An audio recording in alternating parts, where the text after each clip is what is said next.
Welcome everyone. Today, we are going to talk about a man whose name everyone knows, Mike Tyson. But this is not just a story about boxing. This is a story about a little boy who was scared of everything. It is a story about a man who had $300 million and lost every cent. It is a story about falling down to the bottom and finding the strength to stand up again. Mike Tyson's life was not easy. He faced bullies, prison, and many dark days. But he learned lessons that can help you improve your life today. If you feel like you are struggling, or if you feel like the world is against you, listen to this story. Let's look at the life of the baddest man on the planet and see what he can teach us about courage and change.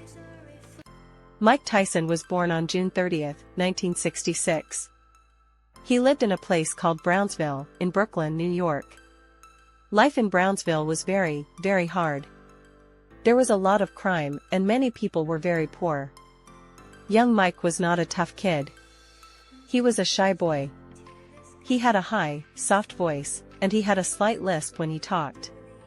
Because of this, other kids in the street bullied him. They took his money. They laughed at him. Mike was scared all the time. He did not have a father at home to protect him. One day, a bigger boy took one of Mike's pet pigeons and killed it. This was the first time Mike felt a fire inside him. He fought the boy and won. But Mike was still a lost child. He began to hang out with the wrong people. By the age of 13, he had been arrested more than 30 times. He was sent to a school for bad boys called Tryon School. This is where his life changed forever.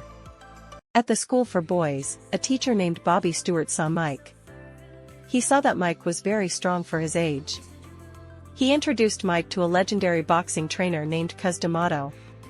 Cus was an old man with white hair, but he was very smart. When he saw Mike box for the first time, he said, "That is the future heavyweight champion of the world." Mike did not believe him. No one had ever said anything good to Mike before. Cus became Mike's legal guardian. He took Mike out of the bad school and moved him into his own house. Cus taught Mike two things, boxing and character. He told Mike, the hero and the coward both feel the same fear. The hero just uses the fear differently. Mike began to train like a machine.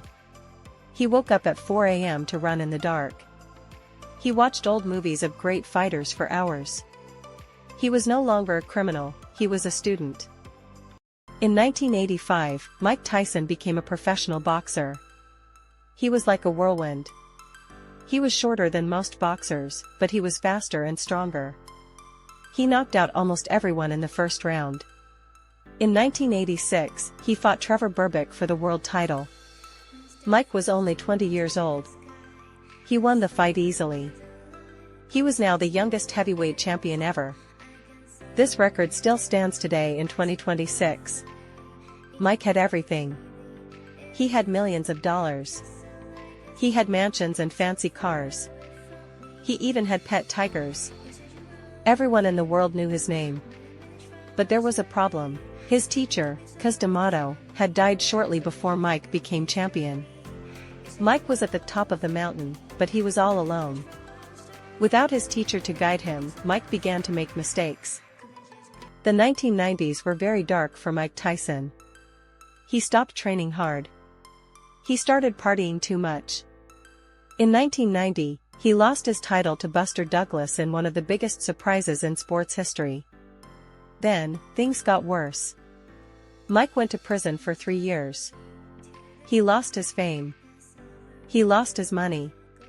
When he came back to boxing, he was angry.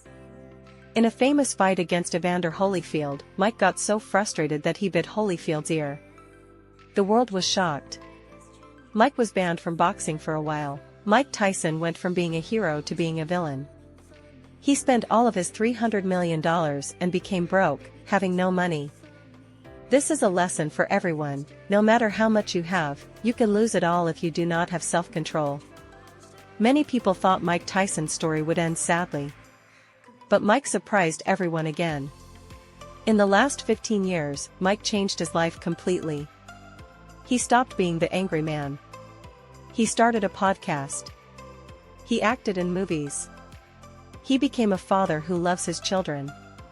He started a business. He learned to forgive himself for his past mistakes. He became a philosopher. Today, he is more popular than he was when he was a boxer, but for a different reason. People love him now because he is honest. He tells the truth about his pain and his growth. Mike Tyson's life shows us that it is not about how you start, or even how you fall. It is about how you get back up and who you become at the end.